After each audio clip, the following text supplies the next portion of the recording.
ढाई कमरे का ससुराल। हाय हाय, कितनी गर्मी है। मेरी दोनों बहुओं ने एक एक कमरे पर कब्जा कर रखा है और मुझे गर्मी में मरने के लिए यहाँ छोड़ रखा है। पसीना बह बह कर बुरा हाल हो गया मेरा। सविता अपनी साड़ी के पल्लू से अपना पसीना साफ करती है, तभी बड़ी बहू रितु हाथों में नींबू पानी लिए आती है। कितनी गर्मी है बाहर। हाय, मैं तो कमरे में ही ठीक थी। अच्छा, मुझे तो लगा बाहर बर्फ गिर रही है, इसीलिए तो मैं यहाँ बैठी हूँ। बर्फ नहीं, अंगारे गिर रहे हैं माँ जी। सारा दिन तो तुम दोनों जैसे सांप अपने बिल में रहता है ना, वैसे अपने कमरे में घुसी रहती हो। इस गर्मी की मार तो मैं झेलती हूँ बाहर। तो मैं क्या करूं? आप क्या चाहती हैं, आपको अपने कमरे में रख लूं? शोर की आवाज सुनकर छोटी बहू भी अपने कमरे से बाहर आती है। क्या हो गया, क्यों बहस कर रहे हैं आप दोनों? गर्मी की वजह से दिमाग गर्म हो गया है क्या? मेरा दिमाग तो ठंडा है, माँ जी के दिमाग को आग लगी है। जितने गर्मी में तुम दोनों ने मुझे रखा है ना, दिमाग में तो क्या, बदन में भी आग लग जाए। तो हमने कहा था क्या ढाई कमरे का ससुराल बनाने के लिए? अच्छे खासे 4 कमरों का ससुराल बना लेती, कोई दिक्कत तो ना होती। इतने बड़े दिल्ली शहर में 2.5 कमरे का ससुराल मिल गया, ये भी बड़ी बात है, वरना लोग तो एक कमरे में ही गुजारा कर रहे हैं। करने वाले कर रहे होंगे, हमसे ना हो पाएगा। और हमसे तो बिल्कुल ना हो पाएगा। तुम दोनों से वैसे भी कहाँ कुछ हो पाता है। सर्दी गर्मी हो या बरसात, प्राइवेसी है सबसे खास, इसीलिए आपको बाहर ही सोना पड़ेगा। इन 2 कमरों में तो आपके लिए जगह नहीं है। सास को जवाब देकर दोनों बहुएं धमकाकर फिर से अपने अपने कमरे में चली जाती हैं और सविता चुपचाप अपनी खाट पर बैठ जाती है। मेरे बहुओं को तो तरस ही नहीं आता। अरे इस उम्र में मुझे बरामदे में खाट पर लिटा रखा है। अगर मैं ऐसे यहाँ रही तो थोड़ी देर में मेरा तो भरता बन जाएगा। थोड़ी देर में सरला के घर चली जाती हूँ। सविता गर्मी से मचलती हुई अपनी पड़ोसन सरला के घर जाती है और जल्दी से कूलर की ठंडी हवा का मजा ले रही सविता के पास जाकर बैठ जाती है। कश्मीर की ठंडी हवा का जैसा नजारा आ रहा है इस कूलर की हवा में तो। सच में गर्मी बहुत है बाहर। बहन, गाढ़ा नमक मिर्च लगाकर बाहर निकल जाओ ना तो रोस्ट ही हो जाएंगे। सच में, ऊपर से मेरी बहू है। अरे हाँ, तू कैसे रह लेती है बरामदे में? अपनी बहुओं से कहती क्यों नहीं तुझे भी कमरे में रखे? अरे उनके मुंह में तो एक ही बात है, 2.5 कमरे का ससुराल है। उस 2.5 में से 2 तो उन लोगों ने ले लिया, बचा हुआ मुझे दे दिया। बड़ी नाइंसाफी कर रही है तेरी बहुएं तेरे साथ। भला गर्मी में इस तरह सास को कोई बाहर निकालता है?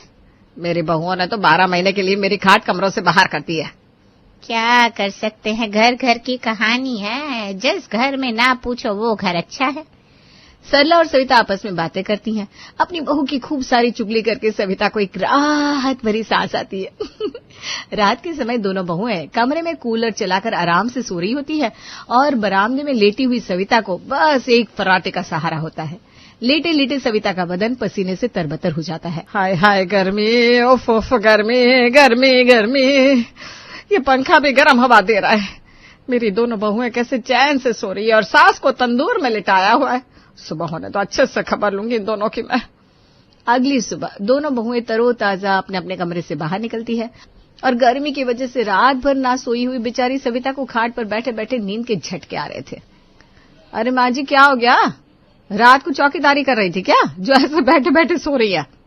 या कोई खास काम कर रही थी जो नींद पूरी नहीं हुई आपकी और अभी भी नींद के झटके ले रही हैं?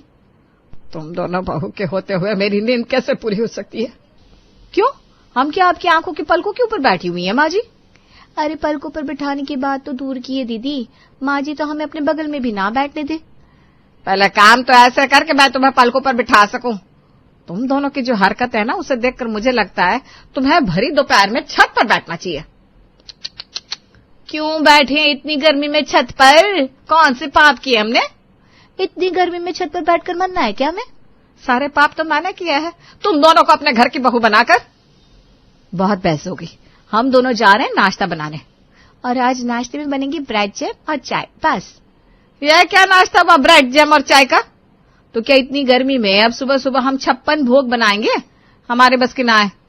अरे तो नाश्ते में कोई आलू के पराठे, गोभी के पराठे, कचौरी, समोसे, छोले भटूरे ये बना लो। रोटी सब्जी बनाने में ही बदन से आत्मा निकलने को हो जाती है इतनी गर्मी में, और आपको ये सब तला हुआ खाना सूझ रहा है? हम नहीं बनाने वाले ये सब कुछ। दोपहर में भी खाने में खिचड़ी बनेगी, चुपचाप खा लेना। अरे क्यों खा लूं? तुम दोनों को इस ससुराल में रसोई इसीलिए बना कर दी थी ताकि मुझे मेरी पसंद का खाना मिल सके। इस 2.5 कमरे के ससुराल में मुट्ठी भर जितनी रसोई बनाकर दी है आपने। रसोई में जाकर ऐसा लगता है किसी अंधेरे कोने में जाकर खाना बना रहे। और नहीं तो क्या, अरे रसोई होनी चाहिए एकदम हवादार, जहां पर बाहर की हवा है। और हमारे 2.5 कमरे के ससुराल की रसोई तो माचिस की डिब्बी है, कोई आग लगाए तो फट जाए। तुम दोनों को तो बस अपने 2.5 कमरे के ससुराल की बदनामी करने के अलावा और कुछ आता ही नहीं। इज्जत करने लायक इसमें है ही क्या? लोगों के घर होते कितने बढ़िया खुले खुले, और एक हमारा कहाँ शुरू कहाँ खत्म कुछ पता ही नहीं चलता। अरे सर के ऊपर छत है, इतना शुक्र मना लो दोनों के दोनों। शुक्र मना कर ही हम बड़े आराम से यहाँ रह रहे हैं, वरना अब तक तो हम दोनों अपना बैग उठाकर मायके चली जाती। हम ही है जो यहाँ 2.5 कमरे जैसे ससुराल में रह रही हैं। कोई और होती ना तो कब की चली गई होती। सास अपनी बहुओं को कुछ नहीं बोल पाती। बहुएं रसोई में जाती है और ब्रेड, जैम और चाय का नाश्ता बनाती है। सविता मन मारकर नाश्ता कर लेती है। बढ़ती गर्मी के चलते बहू की मनमानी भी बढ़ती जाती है और अपनी दोनों बहुओं के बीच में सविता आटे में घुन के जैसे पिसती चली जाती है। उसी रात जब दोनों बहुएं सोई हुई थी तब मुझे गर्मी में मारकर ये दोनों आराम से सो रही हैं, आज इनकी भी नींद हराम करती हूँ। सविता उठती है और घर के पावर बॉक्स का मेन बटन बंद कर देती है। दोनों बहुओं के कमरे में चल रहे कूलर, पंखे सब बंद हो जाते हैं। अजी उठिए ना, आप कैसे सो रहे हैं? देखिए ना लाइट चली गई है। तो इसमें मैं क्या करूं, चली गई तो चली गई, आ जाएगी अपने आप। मैं बहुत थका हुआ हूं, सोने दो मुझे। अरे क्या अजी, मुझे पसीना आ रहा है और आपको सोने की लगी है। जाइए ना, जाकर देखिए लाइट को क्या हुआ है। विनोद अपने कमरे से निकलता है और दूसरे कमरे से उसका बड़ा भाई उदय भी निकलता है और दोनों ही उबासी लेते हैं। ये घर वालियां भी ना चैन नहीं लेने देती। जरा लाइट क्या चली गई, पॉपकॉर्न की तरह उछल रही है। क्या हुआ बेटा, 2 घड़ी भी गर्मी बर्दाश्त नहीं कर पा रही है क्या तुम्हारी बीवियां? नहीं कर पा रही है। आप ना इस बार इन्वर्टर लगा दीजिए घर में। और नहीं तो क्या, अगर गर्मी में ऐसे ही पावर कट लगते रहेंगे तो हम तो पिघल जाएंगे दोनों की दोनों। पहले ही कूलर पंखों की वजह से बिजली का बिल बहुत ज्यादा आ रहा है, ऐसे में इन्वर्टर कहां से लगवा दे, हाथ तंग है अभी। और वैसे भी हम तो काम करके थक के आते हैं, हमें तो नींद आ जाती है, चाहे लाइट हो चाहे लाइट ना हो। तुम दोनों को पता नहीं कितनी गर्मी लगती है। हमें अकेले गर्मी लगती है क्या? माँ जी को भी तो लगती है, उनके लिए तो लगवा दीजिए। अरे हाँ, हम तो जवान है लेकिन माँ जी तो बुजुर्ग है, उनका तो ख्याल कर लीजिए। 100 चूहे खाकर बिल्ली हज को चली। वैसे तुम्हें अपनी सास का ख्याल नहीं आता और अब तुम्हें इन्वर्टर लगवाने के लिए सास का ख्याल आ रहा है। तो फिर ठीक है, अगर इस 2.5 कमरे के ससुराल में इन्वर्टर लगा भी तो उसकी लाइट इन 2 कमरों में ही जाएगी, आपके हिस्सों में बिल्कुल नहीं आएगी। बिल्कुल ठीक, जब आपको सुख चाहिए नहीं तो फिर आपको देना भी क्यों। अरे तुम दोनों अपनी बहस बंद करो, चलो विनोद जाकर देखे पावर कट क्यों लगा है। दोनों भाई घर में पावर बॉक्स देखते हैं और बटन चालू कर देते हैं और लाइट आ जाती है। बटन बंद हो गया था इसलिए लाइट चली गई थी। समझ में नहीं आ रहा, बटन अपने आप कैसे बंद हो गया। लगता है माँ जी के ही गुर्दे लाल हो रहे थे हमें आराम से सोता देखकर, इन्होंने ही बंद किया होगा। वाह बहू वाह, अब बटन बंद करने पर भी तुम दोनों मेरा नाम लगा रही हो। मैं बुढ़िया यहाँ आराम से लेटी हुई थी, मुझे नहीं पता किसने किया किसने नहीं। अरे छोड़ो, जाने दो ना, चलो चलकर आराम करते हैं, सुबह काम पर भी जाना है। सभी लोग अपने कमरों में चले जाते हैं और सविता वापस अपनी खाट पर लेट जाती है। ऐसे ही हर दिन सविता कोई ना कोई तरकीब से अपनी बहू को गर्मी में परेशान करती रहती, पर फिर भी बेचारी को अपनी बहू के कमरे में जगह नहीं मिलती है। ऐसे ही एक दोपहर सविता को एक आवाज सुनाई देती है, गन्ने का जूस, जी हाँ 20 रुपए वाला बड़ा गिलास लीजिए, हमारी गाड़ी के पास गन्ने का जूस। अरे वाह, गन्ने के जूस वाला आया है, लेकिन मेरे पास तो पैसे ही नहीं है, क्या करूं। गन्ने का जूस तो पीना ही है। गन्ने का जूस पीने के लिए सविता गर्मी में खाट पर लेटे लेटे नाटक करने लगती है। अरे मैं मर गई, मुझे बड़ी घबराहट हो रही है, लगता है भगवान मुझे बुला रहे, मेरा जी घबरा रहा है। क्या हो गया माँ जी, क्यों दहाड़े मारी हो? अरे मुझे घबराहट हो रही है, गर्मी से मेरा बीपी लो हो रहा है, मुझे जल्दी से किसी ठंडी जगह पर ले चलो। आपको क्या हम फ्रिज में बंद कर दें? ठंडी जगह तो ऐसे बोल रही माँ जी जैसे कश्मीर यहाँ से ई रिक्शा लेकर चले जाएंगे। अरे बातें बाद में कर लेना बहू, जल्दी से मुझे कूलर के आगे ले चल, मैं बेहोश हो जाऊंगी। बहुएं अपनी सास को ऋतु के कमरे में ले जाती है और सविता आराम से बिस्तर पर लेटकर कूलर की हवा का मजा लेती है।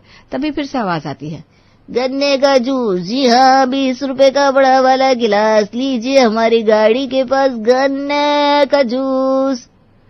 बहू जा मेरे लिए गन्ने का जूस ले आ, मुझे थोड़ी राहत मिल जाएगी। इस 2.5 कमरे के ससुराल में आज तक हमें तो राहत मिली ना, और आपको कहाँ से मिल जाएगी? अरे बात है बाद में करना, पहले जूस लेकर आ, बड़ा वाला 20 रुपए वाला लाना। रितु बाहर जाती है और गन्ने का जूस लेकर आती है। सविता ठंडा ठंडा जूस पीती है। हाँ, अब थोड़ा अच्छा लग रहा है। अब मैं अभी ना शाम ढलने तक इसी कमरे में लेटी रहूंगी। क्यों लेटी रहेंगी? मेरा कमरा है, जाकर अपनी खाट पर लेट जाओ। तो क्या कमरा दहेज में लेकर आई थी बहू? घर तो मेरा है ना, तुमसे पहले मैं आई थी इस घर में। आई थी जब आई थी, पर अब इस 2.5 कमरे के ससुराल में ये मेरा कमरा है। तो 2.5 में मेरा भी बराबर का हक है। मैं भी तुम दोनों को यहाँ लेकर आई हूँ। वो हमें नहीं पता, हमें हमारा हक लेने दीजिए। जबरदस्ती हमारे हक में अपना हक मत घुसाइए। तीनों सास बहू में फिर से जमकर बहस हो जाती है और इस 2.5 कमरे के ससुराल में तपती गर्मी में घमासान युद्ध होता ही रहता है। लेकिन हर बार युद्ध में नतीजा कुछ नहीं निकलता। रितु सास को कमरे से बाहर कर देती है और दोनों बहुएं अपना अपना कमरा बंद कर लेती हैं। ऐसे तो मेरी गर्मियों में दाल बिल्कुल नहीं गलेगी।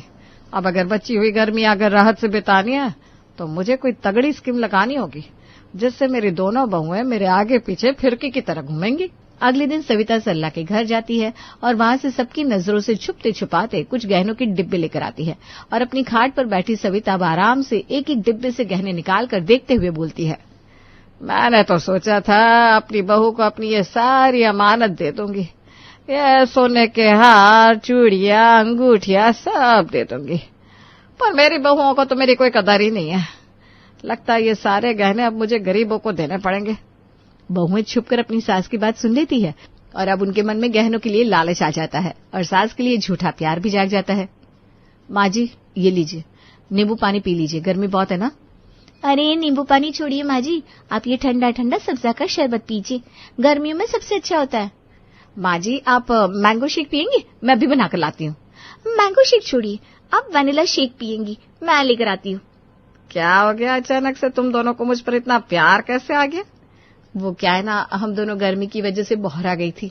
हम समझ ही नहीं पा रही थी कि हमारी तरह आपको भी तो गर्मी लगती होगी। इस 2.5 कमरे के ससुराल में हम आराम से कूलर के आगे रहे और आप ऐसे बाहर रहे, अच्छा नहीं लगता। वैसे भी इस 2.5 कमरे के ससुराल पर सबसे पहला हक तो आपका ही है ना। चलिए माँ जी, मेरे कमरे में चलिए, कूलर चलाकर आराम से लेट जाइए, मैं आपके पैर भी दबा दूंगी। चल गया मेरा चक्कर, सही निशाना बैठा है मेरे गहनों का। अब तो मेरी गर्मियां बिल्कुल आराम से कट जाएगी। पायल की नहीं माँ जी, आप मेरे कमरे में चलिए, मैंने आपके लिए नई बेडशीट भी बिछाई है। नहीं नहीं माँ जी, मेरे कमरे में जाएंगी। नहीं माँ जी, मेरे कमरे में जाएंगी। कमरे में चली जाऊंगी, वैसे अभी पहले ना मेरा कुछ अच्छा सा खाने का मन कर रहा है। अरे बताइए ना क्या खाना है, मैं अभी बनाकर लाती हूँ। पर बहू, तुझे तो गर्मी में रसोई में खाना बनाने में चक्कर आ जाते हैं, कैसे बनाएगी तू? अरे मैं बहुत स्ट्रांग हूँ, आप बताइए तो सही आपको क्या खाना है। छोले भटूरे, पाव भाजी, नमकीन चावल, आलू पूरी, राजमा चावल, कड़ी चावल, पनीर मसाला, बटर नान, जो खाना है मैं सब बना दूंगी। और अगर इनमें से कुछ भी पसंद नहीं आ रहा ना माँ जी, मुझे बताइए, हम बाहर से ऑर्डर कर देते, लेकिन आपकी पसंद को पूरा जरूर करेंगे।